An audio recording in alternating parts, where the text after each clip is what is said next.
You see, Mary and Joseph were not disturbed by Jesus being absent from them for a whole day because they assumed he was with relatives and friends. Why would they assume that? Unless that was what he was like.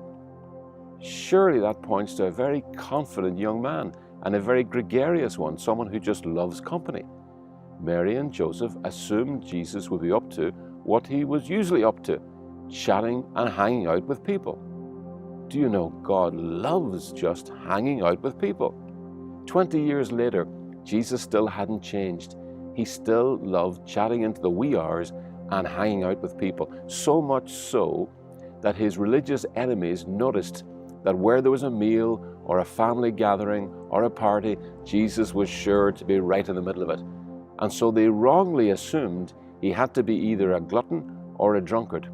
Now, why did they think that? Because being religious, they couldn't see the real reason. He loved people. This is the sad thing about being religious.